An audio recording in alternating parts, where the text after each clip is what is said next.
Hello and welcome back, Charlotte here with my 10 cards 1 kit video for the Love From Lizi September super kit, which really is very super. And for my first card I'm going to be using these cute pumpkin wooden embellishments. I'm going to colour them up by pressing them into my Spiced Marmalade Distress ink pad. This is the only orange distress ink I have, so this is the one I chose to use, although I imagine carved pumpkin would also work very well for this. So I first just pressed it into the ink pad, and then I also used my ink blending sponge just to help move the cover across and get a nice even coverage.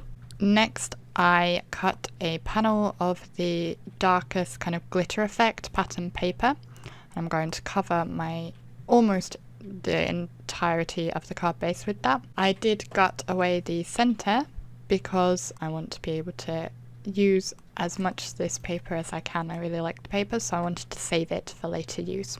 Then I am popping up a panel of black card over that center so you won't see where I had gutted it away. And I'm going to add my sentiment, which says cutest pumpkin, and this is one of the sentiments from the decoupage sheet. I will then use some more liquid glue. This is Tombow Mono Multi liquid glue, and I'm going to use that to adhere the two pumpkins into place. And whilst I'm doing that, I just have an acrylic block holding the sentiment down, and then I'll move that to hold the pumpkins down. And then when they have dried, that's that first card. For my second card, if you saw my unboxing video, you will know that I wanted to try and make a non-Halloween card, and I thought the flowers would be ideal for this. So I spent quite a lot of time using the flowers from the ephemera pack, playing around and trying to work out how I wanted to arrange them to create like a wreath on the card base. For this card I used the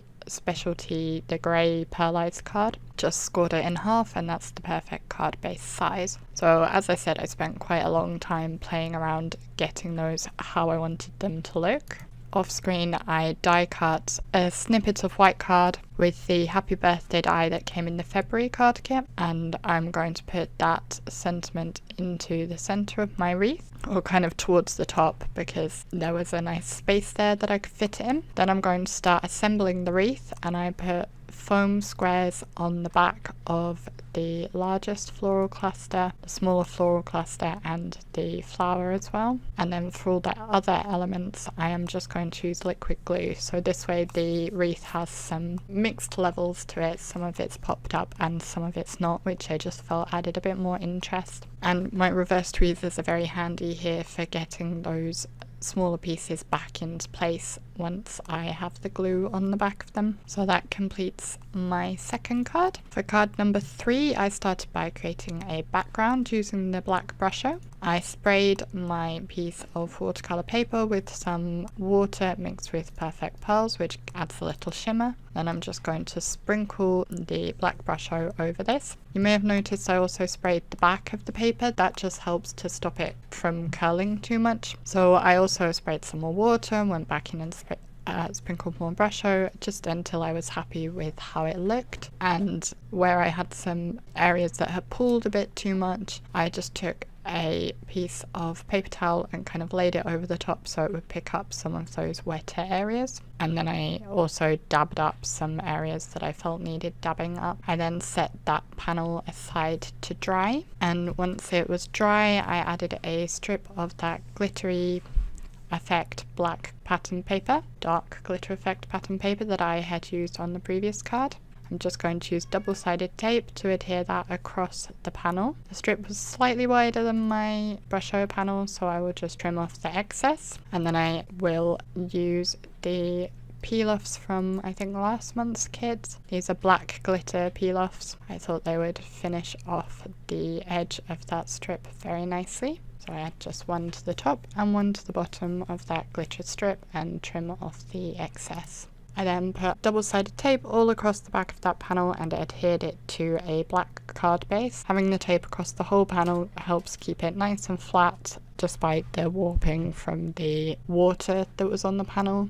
This works well also if you've had a lot of heat embossing on a panel. Just helps keep it nice and flat once it's adhered down. I'm then going to add one of the witches from the ephemera, and I'm popping her up on foam tape kind of centrally above that strip. And then I have another of the sentiments from the decoupage sheet, and this is also going to be popped up on foam tape, and that completes my third card. And you can kind of see the shimmer in that background sky behind her, which I think looks very nice from the Perfect Pearls. My next card, I'm going to use the stencil. I actually already made some other stencils, other backgrounds with this stencil, which I'll show you, I think from the next card. And I hadn't cleaned it off properly, so some of the colour transfers here, but I'm spraying Distress Resist spray through the stencil. My very first time using it, so I oversprayed a little bit, but it worked pretty well. I then set it aside to dry, and then I'm going to go over it with Seedless Preserves Distress ink, which is a nice purple colour. So I'll just ink blend that all over the panel, and of course the areas where the spray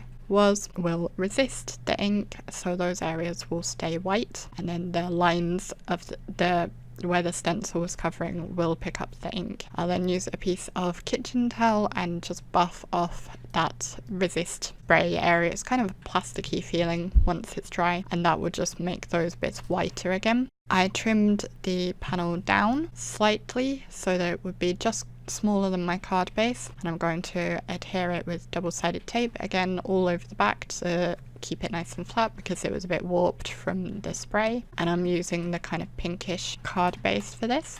Then I'm going to use some peel-offs all around the edge. These are the metallic purple peel-offs that came in the kit. And I'm using the narrowest ones, and I won't show doing the whole thing because my head gets in the way a lot, but I just go all around the edge of the panel with those peel-offs. Then I'm going to adhere another of the witches. This is the kind of purple witch on a broom from the decoupage pack, and I put together the decoupage off screen. You can see in my July kit video how to put decoupage together if you're not sure, and I will have a link to that in the top right hand corner so you can easily find that. And I'm using another of the sentiments from the decoupage, which says "Witch Please," which I thought went very nicely with this card. So that's that one. And then on to card number 5. I'm going to again use the stencil, and this is where my stencil got dirty, as I was saying. So I'm laying it down onto a piece of watercolour paper, and I make 3 backgrounds here. So first I'm going to sprinkle the Brusho onto the dry paper over the stencil. Then I will spray it with my water mixed with Perfect Pearls. You could just use plain water, it just so happens that my water bottle has Perfect Pearls in it. I should probably get another water bottle so that I can have one with just plain water as well, but for now this is what I have. So I'll spritz that over, and the Brusho, you can see it reacts nicely. Then I will take a second piece of watercolour paper, set the first piece aside, and I was going to press the stencil onto the paper, but I thought it would be easier to do it the other way around. So I picked up the paper and I'll press that onto the stencil, picking up the colour that is there, and that gives a nice impression of the spider web. Initially I was only planning to get the 2 backgrounds, but I realised there was still a decent amount of paint on the stencil, so I took another panel and I'm going to pick up another impression of the spider web with this one. I didn't end up using this one, but I will hang on to it and probably use it later. It's not as clear an impression as the first one, but I think it will still come in useful at some point. I'm going to use the wooden spider embellishment for this card, and I'm colouring it up with my Spectrum Noir alcohol markers. I didn't show most of it because again my head was in the way all the time. It's very straightforward colouring, and for the white elements I used my white gel pen. I then took the Spooky sentiment from the stamp set, and I'm using black ink, this MFT black licorice hybrid ink, to add my sentiment to the bottom right hand corner of the panel, and I stamp it a few times to get a nice vibrant black impression so that it will show up very nicely against the background. I adhered the panel to a grey card base, and again I'm going to edge all the way around with the narrowest of the purple peel-offs. Then I'm going to add the spider using the Tombow glue again, and I'll just press her into place, and that completes my 5th card. So we're halfway through. For card number 6, I'm going to use the first background I created with the Brushos. Again, I'm going to use the same spooky sentiment, and in fact I'm putting it in the exact same place as I did on the last card. This time I'm going to heat emboss it, and I'm using the silver dollar embossing powder, which came in a previous kit and is also available to buy in the shop now. There'll be a link for that down below. It doesn't show up as well on camera as it does in real life, but it does show nicely against that background, especially when the light hits it. And I'm using another of the girls from the decoupage, and I will just adhere her off to the side, and I have adhered the panel to one of those kind of pinky purple card bases. I also decided to add some Nouveau drops. These are the Wisteria Purple, I think it was called. I got this wrong in my unboxing and I forgot already what it was called. I'm fairly sure it was Wisteria Purple. So I'm just adding 3 of those to the top left hand corner.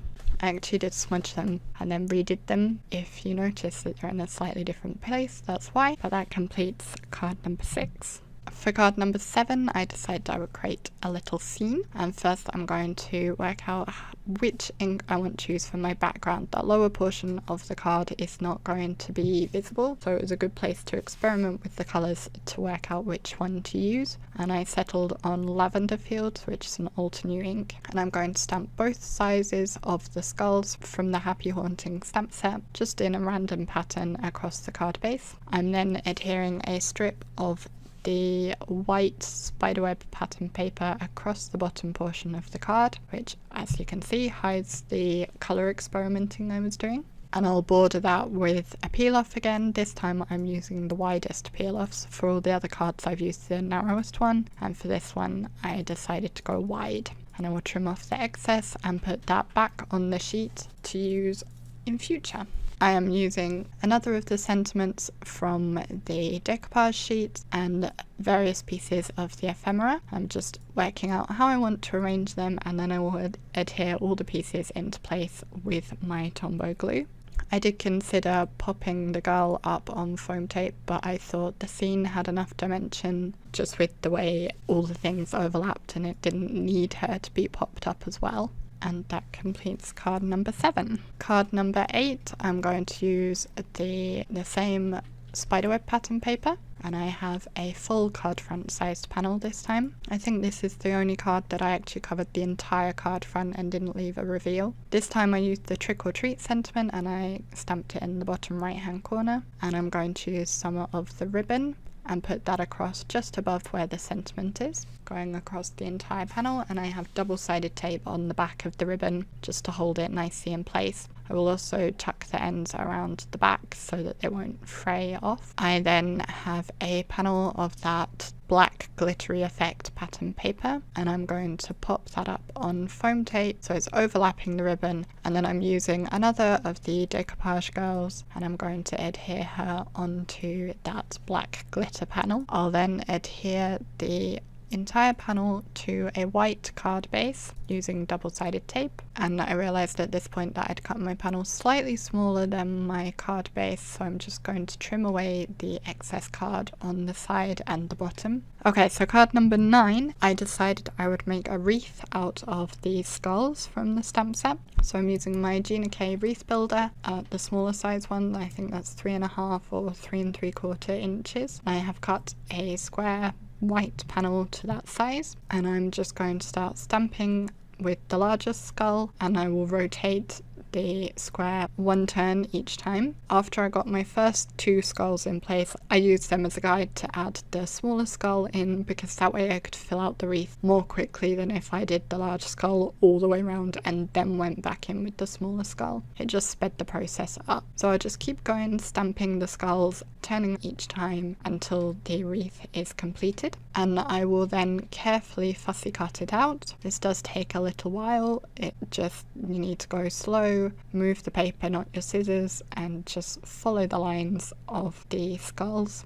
Luckily they're not too tricky to cut around. I then decided I actually wanted to cut away the centre as well, which was a bit more difficult. I used my craft knife to get away an area so that I could get my scissors in, and then I just very carefully and slowly worked my way around until I had about the same border on the inside as on the outside. I'm going to choose the black perlite card for my card base and then the gold skull paper for my background. I was actually originally going to use the black skull paper and I think that would have looked better, but I adhered it down wrong and it got ruined when I tried to take it back up and I didn't have a large enough piece to use, so I settled for the gold one instead. It works well enough, but I do think the black one would be better. I've then put foam squares behind each of the skulls and I will pop that up onto my pattern paper panel, and I'm going to use my tweezers just to help me get it into position, and then once I'm happy with the position I'll press that into place. Then I have the two pieces of ephemera, the skull ephemera, and I've popped them up on foam tape, not the foam squares, so then a slightly different height, but I don't think it matters. I kind of like that it's slightly different. I'm going to choose another of the sentiments from the decoupage sheet, and this one says peekaboo, and then I decided I also wanted to add a sentiment on the inside, so I hunted through my stamps to find one that says I love you, which was much harder than you'd think. It took me quite a while to find one. This one actually says I love you to pizzas, so I just masked off the to pizzas and stamped just the I love you part and heat embossed that in white, and that completed my card. So that brings us to the final card, card number 10, and of course I had to use the cat ephemera. So first I cut a piece of one of the other glittery effect papers using one of my lawn fawn stitched oval dies, and I'm going to adhere the cat and another decoupage sentiment onto that oval. Before I adhered everything into place, I played around with how I wanted my sequins to look because I knew I wanted to add some sequins. I really should have done that after I'd adhered everything else so that I wouldn't have to risk knocking them flying, but I don't always make things easy for myself. So I adhered the cat and the sentiment with Tombow Monomulti liquid glue onto the oval, and then I will turn the oval over and add foam tape to the back of that, and I will pop that up on my card base, and I'm using a grey card base this time. I then will add my sequins that I had already arranged. I'm just using pink and purple ones. I'd considered using some of the black ones or the gold ones to bring out the black and gold in the picture, but I felt the pink and purple worked better. So I'm using my quick stick tool, which is new to me, and using that to help me pick up and place my sequins.